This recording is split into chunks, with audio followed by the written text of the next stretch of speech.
Hai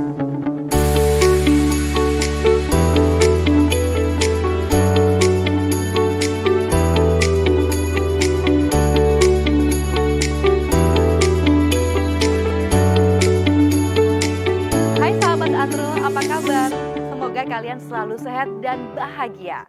Kalian pasti sering mendengar dengan kata globalisasi, yang merupakan keterkaitan dan ketergantungan antara manusia yang satu dengan manusia yang lainnya. Globalisasi berlangsung melalui dua dimensi, yaitu dimensi ruang dan waktu. Ruang semakin dipersempit dan waktu semakin dipersingkat dalam interaksi dan komunikasi pada skala dunia. Contoh-contoh hasil produk globalisasi adalah makanan, minuman, film, dan gaya hidup. Sahabat Antro, kalian pasti sering melihat simbol-simbol makanan ini. Dan kalian juga pasti tahu asalnya dari negara lain.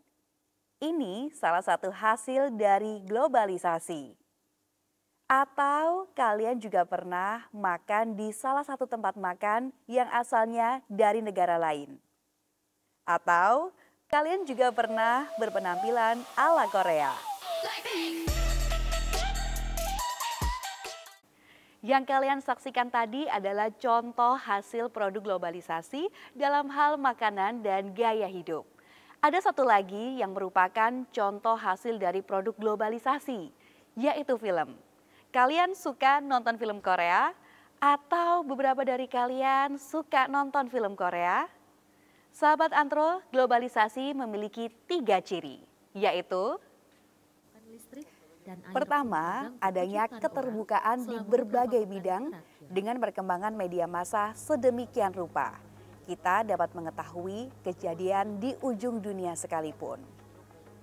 Kedua, globalisasi ekonomi atau era pasar bebas.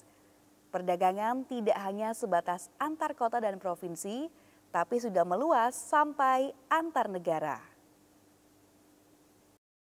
Ciri yang ketiga, globalisasi mempererat hubungan kebudayaan antar bangsa melalui laptop, Android, televisi yang terkoneksi dengan internet.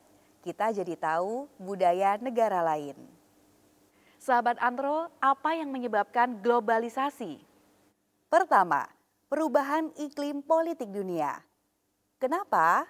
Karena keterbukaan sistem politik memungkinkan terjadinya keterbukaan di bidang lain, misalnya ekonomi dan sosial.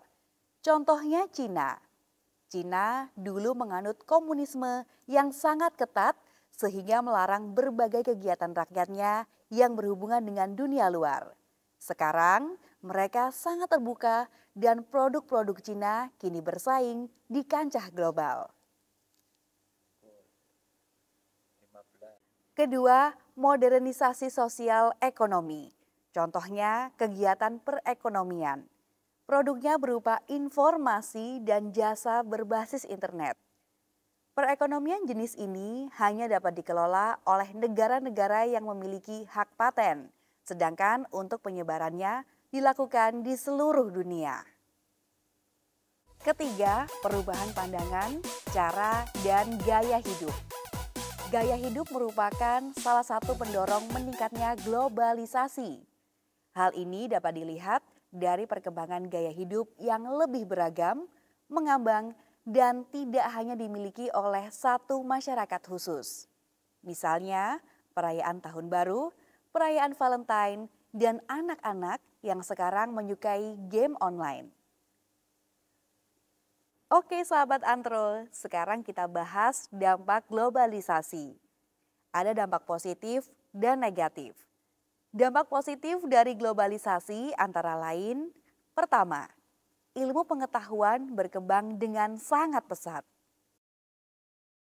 Kedua, peluang untuk meningkatkan taraf hidup secara ekonomi menjadi terbuka luas karena merek lokal dapat mendunia. Tak heran, produk Indonesia juga ada di negara lain.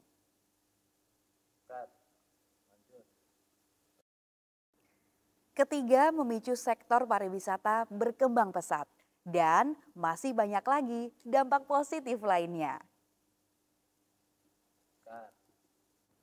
Nah, sekarang kita kupas juga dampak negatif dari globalisasi. Pertama, lunturnya nilai-nilai keagamaan dalam kehidupan bermasyarakat. Beberapa budaya asing mungkin bertentangan dengan nilai atau norma suatu agama. Kedua, persaingan bebas bisa semakin mempertajam kesenjangan sosial. Orang-orang yang memiliki latar belakang ekonomi mapan dapat menguasai sebagian besar aset ekonomi dengan menggunakan modal yang mereka miliki. Sementara yang miskin tidak memiliki modal akan semakin tertinggal. Ketiga, globalisasi menghadirkan persaingan bebas. Setiap individu akan bersaing dan berlomba-lomba meningkatkan kemampuan dirinya agar diakui dan diterima oleh masyarakat. Hal ini dapat menyebabkan memudarnya semangat gotong royong, solidaritas, kepedulian, dan kesetiakawanan sosial yang sesuai dengan nilai budaya bangsa Indonesia. Selain itu, generasi muda juga menurun minatnya untuk mempelajari budaya lokal. Misalnya, semakin sedikit generasi muda yang memiliki minat belajar membatik. Di sisi lain, banyak anak muda berbondong-bondong ingin menjadi atlet e-sport. Setali tiga uang dengan batik, keengganan generasi muda untuk mempelajari kesenian tradisional. Di sisi lain, generasi Indonesia banyak yang menjadi fans fanatik idol K-pop dan mempelajari gerakan tarian sang idola. Sahabat Antro, dari pembahasan materi tersebut dapat disimpulkan globalisasi merupakan konsekuensi dari perkembangan teknologi dan komunikasi sehingga tidak dapat dihindari. Namun bukan berarti dapat menghilangkan dan memudarkan budaya dan jati diri kita. Namun seharusnya globalisasi merupakan unsur yang dapat memperkuat budaya lokal serta jati diri bangsa kita sendiri. Coba kalian buat opini tentang keberadaan budaya lokal di era globalisasi saat ini dan tuliskan di media sosial kalian ya. Sahabat Antro, sampai di sini dulu perjumpaan kita. Selalu jaga kesehatan, terus belajar dan tetap semangat. Sampai jumpa.